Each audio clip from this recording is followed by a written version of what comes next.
Hello everyone, welcome to my video. Today we are talking about dating an emotionally unavailable man part 2. Part 2.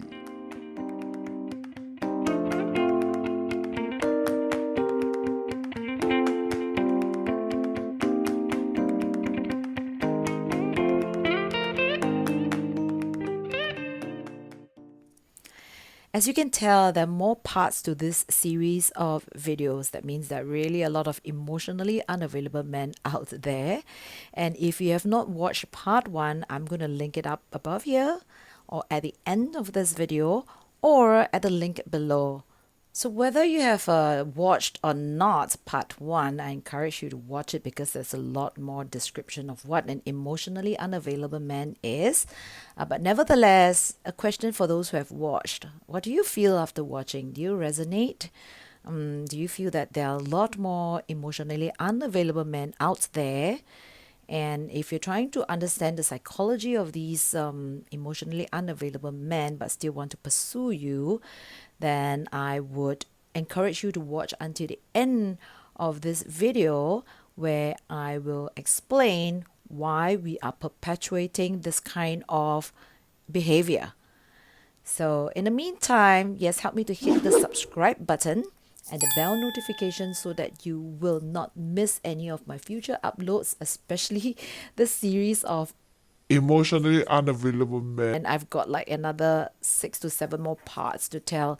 But just that each video might get shorter because I'm probably getting more experienced in identifying one, and I'm able to stop myself from carrying on investing in these relationships. So before that, a little bit about this channel and myself. This channel is called Care by Suzie. I'm a 52-year-old fun pole fitness coach. Actually, I'm in the midst of training. So I'm in my exercise top. And yes, at 52, I've got abs. I work out a lot. I'm also an entertainer for a big part of my life. That's where I gain my confidence on stage and speaking in front of a camera. And I hope to use this time to do these videos, hopefully to be able to inspire and empower ladies 40 years old and above to live the best versions of their life and attract a lot of self-love and self-worth, and do not depend on other people. Do not give away your power to someone else to make you happy. Okay, so without further ado, let me explain what an emotionally unavailable guy means. So if you watch part 1 of my video, I gave a description of what emotionally unavailable man is. Basically, it means men who are not in a frame of mind or interested in carving a committed relationship with you. But why don't they want to commit if, let's say, you are such a steal? Okay, basically, I put in an acronym that's called UNCLEAR, UNCLEAR. Okay, so U stands for unsure what he wants. A lot of men, they're still, a child. So they do not know what they want in their perfect partner, and for not ready for commitment. Again, that's very similar to unclear what they want, but a lot of guys think that there's still a lot of ladies out there for them to have fun with, so they're not ready for a commitment. Okay, C for complicated. Some of them are in a complicated relationship, so they're in that gray area, which is actually the state of mind of the part 2, which I'm going to speak about. So a little bit complicated. Or L for lack interest or no label. Some of them don't want to have a label. They don't want to be known as your boyfriend or your steady. Or you're just not interested in you enough. They like you, but you're just not their wife material. Okay. E for escapist mindset. So if they're not in a committed relationship, they can just get out of the relationship fast. Okay, A for they might be in another relationship, which happens in a lot of these situations. So they might be having a spouse, a wife, or a long-term girlfriend, but they still want you because they probably get tired of seeing the same woman every day.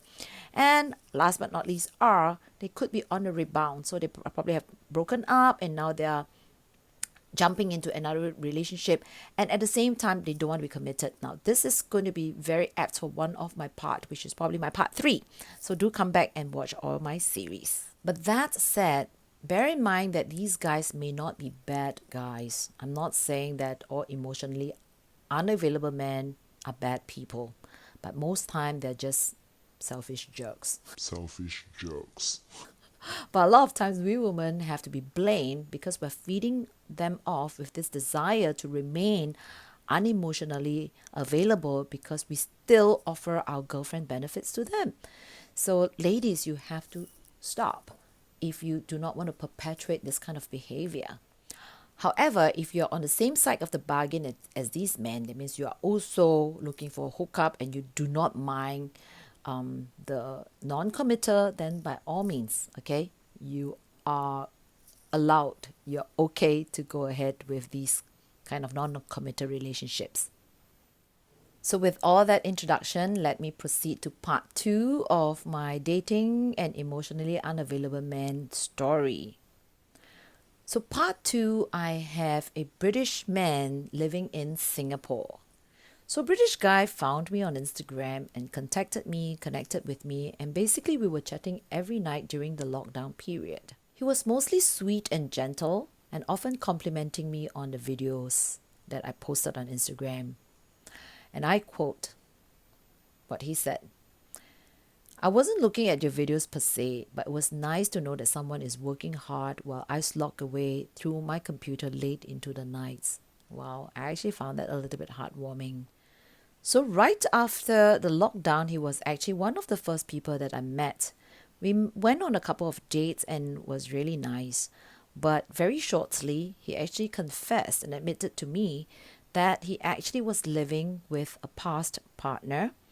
And both of them came to Singapore together from the UK. And back then, they were dating. And by now, they are more like housemates. But at that point, I really wanted to withdraw because I feel that I'll never want to interfere with someone else who has a partner. But time and again, he assured me that I wasn't the third party. He continued being Mr. Nice Guy, and we basically chatted late into the night on many occasions on a daily basis. And we also went out for a couple more dates.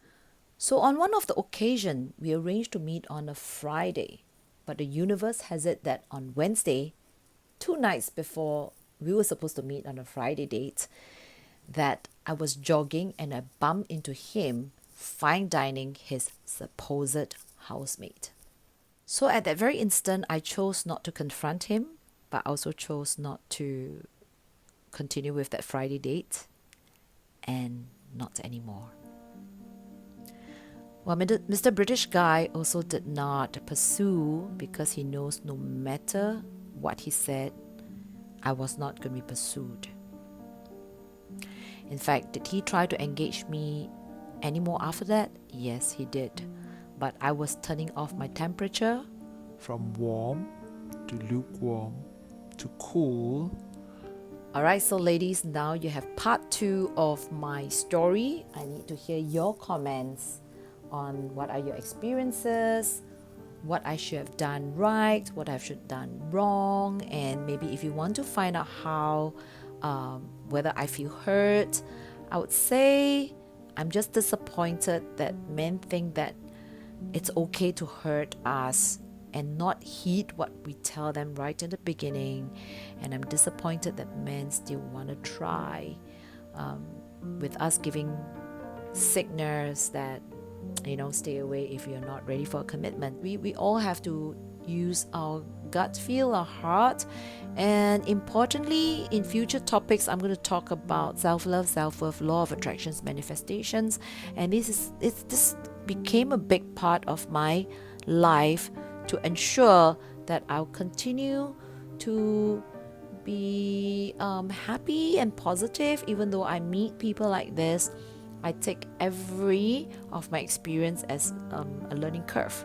So I'm not going to be scarred, I told myself, but it makes me more informed and more well prepared for future occurrences. So once again, I invite you to subscribe, hit the bell notification, share and like if you find that that's someone who needs to hear this story, and come back for my part 3, 4, 5 for the different emotionally unavailable men that I dated, and have a story to tell. In the meantime, thank you once again for coming to my channel, and I see you real soon.